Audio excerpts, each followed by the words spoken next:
My breath caught in my throat as I unsealed the faded envelope, my grandfather's distinctive handwriting unmistakable across the front. The world around me seemed to slow as I unfolded the yellowed pages, each one bearing his signature, each line detailing every property, asset, and share of Crown Estates. All left to me. Not my brother. Me. The room tilted violently beneath my feet as realization crashed through me like a physical force. The will that had been read in court 7 years ago, the one that had named my golden child brother as sole heir, had been a lie. A fabrication. A betrayal so complete it left me dizzy. I clutched the doorframe to steady myself, the paper trembling in my hand. My ears filled with a strange humming that drowned out the distant traffic outside my apartment window. On the kitchen counter, my phone lit up with an incoming call from a number I didn't recognize. My name is Brooke, I'm 34 and a former real estate executive. This is the story of how I reclaimed a legacy that was stolen from me. Is this Brooke Crown? A gravelly voice asked when I finally answered. My name's Leon Fletcher. I used to work with your grandfather's lawyer before he disappeared 15 years ago. The word disappeared hung in the air between us, heavy with implication. He vanished after refusing to change your grandfather's will, Leon continued, his voice dropping lower. He believed your father had hidden the real one somewhere. Maybe he trusted you to find it. My pulse hammered in my ears as I stared at the document in my hand. This wasn't mere betrayal. It was criminal conspiracy, orchestrated by my own family. How did you find me? I asked, suspicion edging my voice. And why now? I've been following the Crown family for years, Leon admitted. When I heard you were back in Portland after moving to Seattle, I started tracking property records. When you registered your address change last week, I took a chance. I've been waiting for someone to find that will. For years I'd worked alongside my father, Thomas Crown, running the company when his health began to falter. Every account balanced, every report impeccable. I believed discipline and transparency would preserve our legacy. They called it coldness. In 2008, when the housing market crashed, I spent everything I had, nearly $400,000 of my personal savings, to keep Crown Estates afloat and ensure employees received their paychecks. I thought saving them meant saving us. I was wrong. 3 months later, when profits returned and the company stabilized, my position was terminated. The official reason: manipulation of financial records. The real reason: I had become inconvenient. That night at dinner, our chandelier had cast prismatic light across the table, illuminating my humiliation. My mother, Phoebe, had sliced her steak with surgical precision, her voice as soft as it was devastating. You were born to care, not to command. I'd laughed then quietly, because rage would have proved her right. That was the moment I felt the blood in my veins turn cold.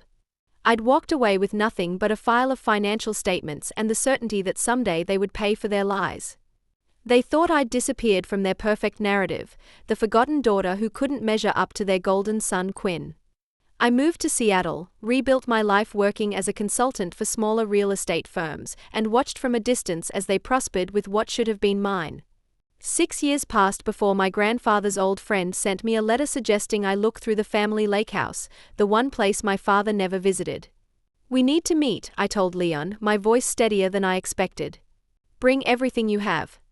The next morning, Leon met me at a quiet cafe by the Columbia River, the kind of place where no one lingered long enough to notice two strangers exchanging secrets. He slid a scratched USB drive across the table. This came from the archive boxes at Mercer and Pine, he said. Found it in a stack marked for shredding. When I plugged it into my laptop, a tremor of static filled the speakers, followed by the frail, wavering voice of an old man. Thomas and Phoebe Crown forced me to change their father's will. I was scared, but I kept the original until I could give it to Brooke. The cafe noise vanished around me. The lawyer had known I would resurface one day. The truth had been waiting for me all along. Leon turned his laptop toward me, pulling up a scanned will. The signature looks real, he said. That's because it is. They lifted my grandfather's signature from a 1997 document and pasted it onto the fake will. I studied the ink strokes, shaky but familiar. They hadn't forged his name. They'd recycled his honesty. Rage flared, then crystallized into clarity. You can fake a signature, but not integrity.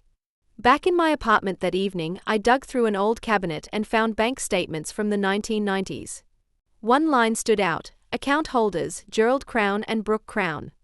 But when I searched the bank's digital records, my name was gone, erased completely. Someone with power did that, Leon muttered. I took screenshots, stored them in an encrypted drive, and looked up at him. What now? He asked. Now, I said, we do this right. No noise, no blood, just the truth, cold and clean. My coffee sat untouched, gone icy like the resolve forming in my chest. For the next 2 years, I built my case methodically from my small apartment on the east side of Portland. I found work with a real estate investment firm, saving every dollar I could to fund what I knew would be an expensive legal battle. Each document, recording, and witness statement became another brick in the wall of evidence. I met with forensic accountants who traced the money trail leading from my grandfather's accounts to offshore holdings in my brother's name. I found former employees who remembered the days before I was erased. I also hired a private investigator who placed hidden cameras at the family lake house during their annual 4th of July gathering. That's how I captured Quinn's damning words about how they handled that old lawyer. When I discovered that Judge William Mitchell had been my grandfather's colleague years ago, another piece slid into place. He would understand what justice looked like. My mother had always told me I was too meticulous, too focused on details no one cared about. She never understood that details were where the truth lived. When I filed for a hearing to contest the will's validity, I did it with a forensic document expert's report that proved beyond doubt that my grandfather's signature had been lifted from another source. The news hit the Portland business community like a thunderclap. The Crowns, Oregon's real estate royalty, facing accusations of fraud from their own daughter. The media painted me as bitter, jealous, delusional. My father released a statement expressing deep concern for my mental health. I let them talk. Words couldn't change evidence. The morning of October 15, 2017, arrived crisp and bright, the kind of day that turns Portland's trees to fire. I chose a black suit, my hair pulled back severely, nothing to distract from what I came to do. The courtroom smelled of cold marble and judgment. My heels struck a steady rhythm that didn't match the chaos pulsing through my veins. On the front bench, my mother pressed her lips together to hide a laugh that slipped out anyway, thin and cutting. My father exhaled through his nose, slow and disappointed. My brother leaned back in his chair, the picture of unearned confidence. Their attorney glanced at me and smirked. They'll crush you, Miss Crown. I met his gaze evenly. I'm not here to crush anyone. I'm here for the truth. The first video played, Quinn's voice from the lake house filling the room. Dad already handled that old lawyer. Remember? The air snapped. My mother shot up, shouting, "That's edited." The judge's gavel slammed for silence. Then came the second file, Leon's recording. My father's voice steady, "We just want to protect the family name. You'll get more if you forget this." The room froze. Camera lights glinted off my father's face as his hands trembled. I stood and placed a sealed envelope before the judge. My grandfather's letter read aloud, "If she stands before you, she has already carried more weight than any Crown man in this family." Judge Mitchell lowered his eyes, then spoke. "This case isn't complicated. It's criminal." His words hit like thunder. Their lawyer slumped, my parents paled, my brother fell silent. I exhaled slowly. They'd laughed when I walked in. They weren't laughing when the judge announced his verdict. The court recognizes the original will of Gerald Crown. Crown estates and all related holdings are to be returned to Brooke Crown. The defendants, Thomas, Phoebe, and Quinn Crown, are to be referred to the federal prosecutor on charges of forgery and obstruction of justice. The room erupted. Flashes flickered. Reporters shouted questions that blurred into white noise. My mother's sob cracked the air. My father stared downward, his shoulders caving under the weight of his silence. Quinn leaned forward, his face ashen, his whisper barely audible, "You won, Brooke, but we lost everything." I turned to him, my voice quiet. "I didn't take anything. I just gave back what they destroyed." The gavel struck one final time, a sound more like release than judgment. I gathered my files slowly, the same ones they once tried to erase, the ones that outlasted their pride. Judge Mitchell descended from the bench. His face softened as he stopped beside me, placing a hand on my shoulder. "Your grandfather would be proud," he said. I met his gaze, calm and steady. "He already is." For a heartbeat, the years folded. His trembling hand now made sense. He'd known my grandfather. He'd known what kind of man he was and the storm I'd walked through to stand here. The circle had closed. Outside, the corridor blazed with camera lights. Reporters pressed forward, calling my name, Miss Crown. How does it feel to finally get revenge? I paused just long enough to meet their eyes.